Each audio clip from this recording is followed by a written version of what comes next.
so far? Kind of narratives, I guess, that I've seen from the Senior Bowl. The quarterbacks are bad.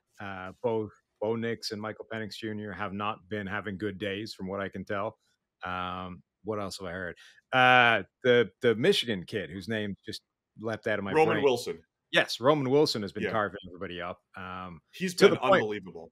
Yeah. So he was one that I hadn't got to his tape yet, and I went watched his tape specifically because he was getting so much hype during the Senior Bowl stuff. I like him; he's a good receiver, but Yeah. he's doing really well. Xavier Leggett had a much better second day than he did a first day, though from the highlight clips, it still wasn't exactly light your world on fire type of stuff. Those are probably the big ones I've seen. So what I just want to preface this by I think it's very difficult to watch practice and you can't have takeaways on every player. I have gotten into so what they do a lot of times is they'll have the one-on-ones for quarterbacks, receivers, corners. That's all happening the same time you have O-line, D-line one-on-ones. So I found myself with the Penix and Nix group. I watched the QB receiver corner one-on-ones 2 straight days. Didn't see any of the line play for that particular team, and it was the inverse for what I watched on the other team. But so it's tough to like see everything, right? So I don't have answers for everything. But the Knicks, like starting with the Knicks Penix thing, I thought Penix was better yesterday. I still see those passes where he is just throwing it helmet high, outside the numbers on outcuts and everything, but it is inconsistent. I feel like Knicks, again, I haven't rewatched the film. PFF's charting all this data, so I'll be able to go back and like Right. quantify it and see it clearer. But it feels like Knicks has missed some open throws, just missed more open throws. Ball dying down the field just a little bit on some passes. It hasn't been great. I try not to criticize the QBs too much in these settings because it's a lot of where's the route being run and timing and communication. That makes things look ugly sometimes. But yeah, both teams' quarterback play hasn't been great.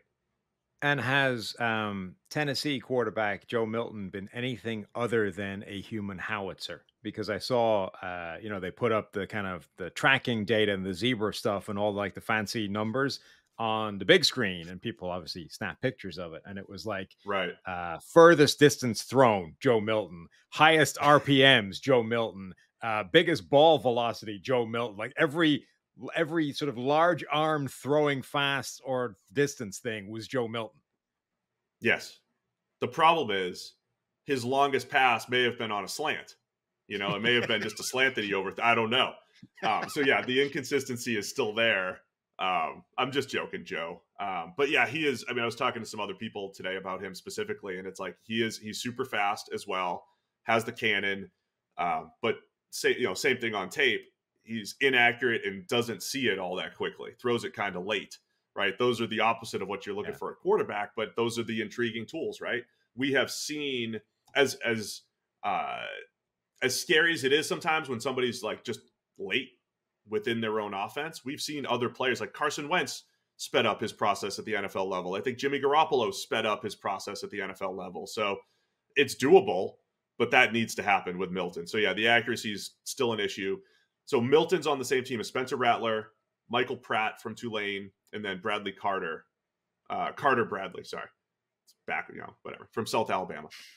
That group of quarterbacks has been, I think, worse than Penix, Nix, and Sam Hartman.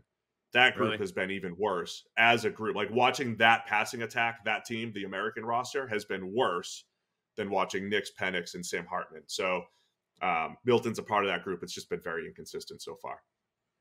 Have you seen much of Roman Wilson then, since he's one of the guys that's been carving up the one-on-ones?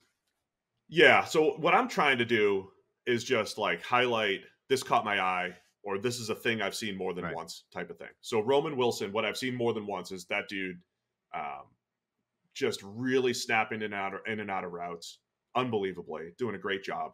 And then today there was a competitive period where at the very end of practice they were just pulling random QB receiver corner combinations, random tight end versus linebacker, random O-line D-line.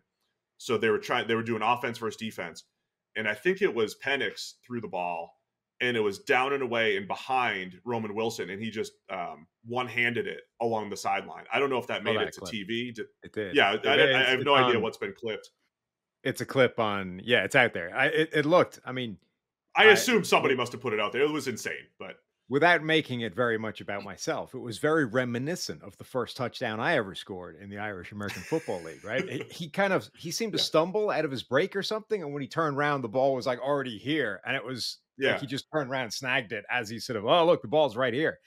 Almost identical, except in my case, it wasn't because I fell, it was because I ran the wrong route. And when I turned around, I had run like a post and it was supposed to be just a go. So I was too far inside. And when I turned around looking for the ball, it was like thrown outside me. So it just like one handed. So, So yeah, very similar. I can relate. What the question I I had appreciate with that. Yeah, yeah. The question I had with Wilson is you watch his tape and he's very much like a slot corner or a slot receiver at Michigan.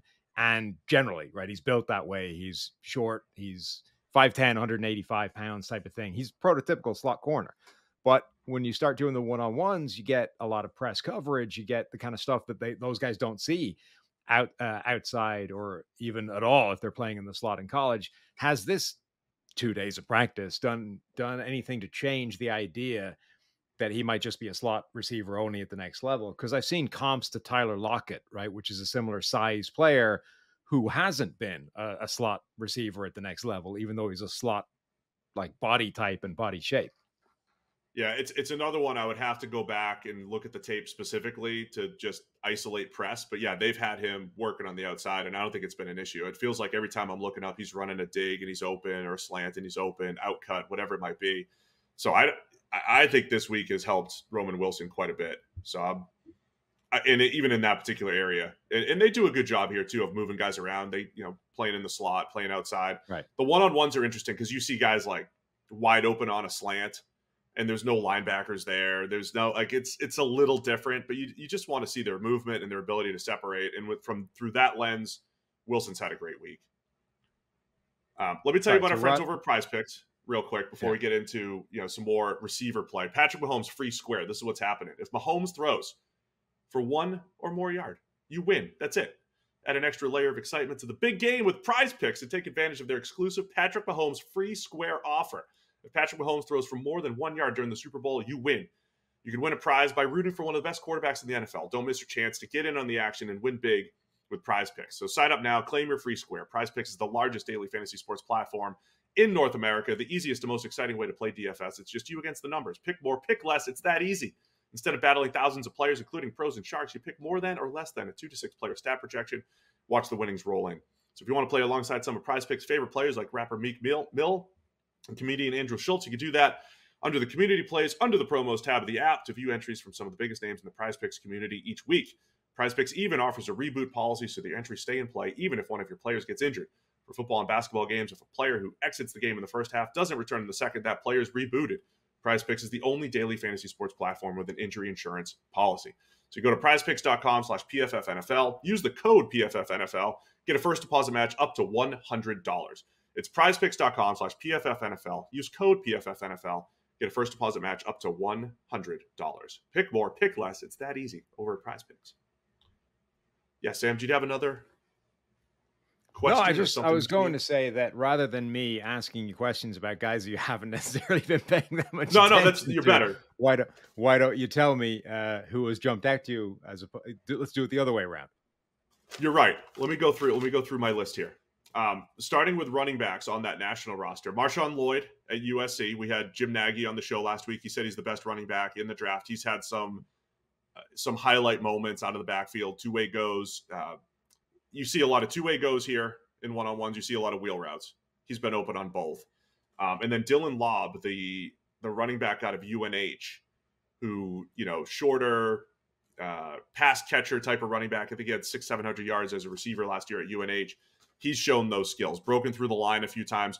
By the way, one of the funniest things that happens here is during practice where they're not allowed to tackle and a guy lets up on a tackle and the running back runs through. Not only does the running back run through for 40 yards, that's fine. He's completing the play. But the offense is celebrating. You have the offense back there like, touchdown, touchdown. It's like, no, that was a 3-yard gain. What are you talking about? But Lobb has gotten behind the defense a couple times from the pass game perspective. And so that's been pretty impressive on the national roster. Ricky Pearsall from Florida. Again, we talked to Nagy last week and said that guy's going to run fast. He has been dynamic in his route running behind the defense. He's fast. He's quick. He's had a couple routes he kind of gets stuck. I don't know what to do with that, because a lot of times when the guy makes great plays and catches, you think that's the only thing. He's had some ones where he's been completely erased, but he's had some really good routes. I don't know if you've gotten to his tape at all, but he is very explosive, quick and fast, and he's showing that off so far. Tez Walker from UNC has I don't know what our official stats will have. He's got to have 4 or 5 drops so far this week. There's been a lot of passes that have hit his hands, and then there's a lot of passes where he's open behind the defense too. Bo Nix hit him for at least 1 or 2 deep balls earlier today in one-on-ones. So Tez Walker has been kind of up and down and interesting, and he's one of the guys that has like second, third round ability, I think, is what the NFL's expecting there. And I think he's been up and down. Again, my perception might be different than others, but I've seen the ball hit the turf on a couple that he should have caught so far. Yeah. Jumping back to the start of that screed, Marshawn Lloyd, I think, is really interesting because I feel like the Senior Bowl generally, all the drills and things are kind of set up to make him look great. We know he operates really well in space, and he's athletic and he's dynamic and he's fast. Apparently he's way bigger than I think people were. He weighed in was 5-10 pounds heavier than he was listed as well. So he's kind of prototypical in a lot of ways. But that offense at USC, it's so wide open. There's no bodies in front of him. It's all wide open running lanes. So he's almost a player that I wonder if he's the rare case where the game at the Senior Bowl actually says more than the week of practices for him, because even, as you said, even the week of practices doesn't really put you in those situations where, okay, now we have a crowded box and you got to try and find the space. The game might. Right. I expect him to look great one-on-one drills, a linebacker running a route with a two-way go. If he didn't, I think it would be a surprise. But that's my question with him, is what happens when he goes into a conventional offense and there's more clutter in front of him? A couple players on the defensive side of the ball for the national roster. Not that that means anything to anybody here, but just the way I have my roster sorted here. Sione Vaki, the safety out of Utah. For people that don't know Vaki, he graded well at safety for us at Utah. And today he played running back. So they put him in the backfield because he did play a little running back at Utah. And he just tore up USC. And I catch up on the draft a little bit later sometimes. I started watching the USC tape right around when it happened, and I was like, who's this running back? That's incredible. And I had to get down. I didn't know at the time that it was just the safety, Vaki, playing running back, and he looked great running the ball. So he's been, running routes, catching the ball in the backfield, and running the ball. So I am intrigued generally, Sam, by Travis Hunter at Colorado, literally playing both ways, receiver and corner. Yeah. And a guy like Vaki, could you play safety and play running back? And I would say, as far as what you need to learn, it's the easiest position to just go grab 8 or 10 carries in a game is probably running back. It is difficult maybe to do pass protection stuff and, not get your quarterback crushed. But I do wonder, with Shohei Ohtani and what he's doing, and then Travis Hunter at Colorado, does the NFL see this as a potential edge and lean into more two-way player type of stuff? And so Vaki's one of the guys that's doing that down here. I feel like the biggest impediment to that at the NFL level is how you fit in both meeting rooms. How you learn, but you can learn the playbook obviously for both things, but those meetings tend to be happening at the same time in different places. Can you sort of stay up to date on both things at the same time to a useful degree? I think that's the thing that probably holds it back the most. Maybe it's easier at the college level. I don't know. Maybe they take place at different times. You can bounce from one to the other. That, I think, feels like the biggest issue. But I agree that if you're going to have one position where you can come in and it's not a full-time thing and you only need to learn kind of, a portion of the role. I mean, there are scat back roles that exist, right? That are completely free of pass protection. All you need to do is, this is your package of plays. It's less than anybody else needs to learn. You don't need to worry about pass blocking. You just run out there and do this. It could be 5, it could be 10 snaps a game. there are defensive players that have been given an offensive gimmick package, right? Like guys that are very limited, but I think you could do it if you wanted to. Yeah, I love the idea of stealing roster spots or stealing, explosive play opportunities or whatever it might be. So yeah, I'm interested to see how much the NFL decides this is a potential edge that they've dabbled with through the years, like we've said, but do they go back to it a little bit more? The cornerback out of Toledo, again, we mentioned with Jim last week in our preview show, Quinyon Mitchell. He's gotten a lot of buzz. Like he's won some one-on-ones when corners don't win a ton of one-on-ones. Yeah. He's done a nice job so far. And so remember, the big question was 22 snaps or whatever it was against press last year against in Toledo. So far, so good. Playing press, showing different looks, hanging in there in one-on-ones. And, he's like a fringe first-round type of corner that, might solidify that first-round status with his week so far at the Senior Bowl. I mean, I feel like the buzz, he's another guy actually that was getting some buzz that I didn't mention up top, but I feel like the buzz around him says he's a first round corner for sure at this point. The question is, how high in the first round does he end up going? And in fact, in what I believe is a fairly lackluster corner group, lackluster might be the wrong word. There's no, Sauce Gardner in this cornerback class, right? Whatever the starting point is of this group is lower down. So there might be quite a lot of talent in terms of first rounders, but nobody that you want to draft at 5 overall, or nobody that you want to draft at maybe even 10 overall. But in that kind of landscape, I feel like the number one corner is quite attainable for a lot of guys, right? If you can have a really strong pre-draft process, you might be able to push yourself into being that number one spot if you started off as a first round corner or a fringe first rounder. And this is the kind of week that could do that for him.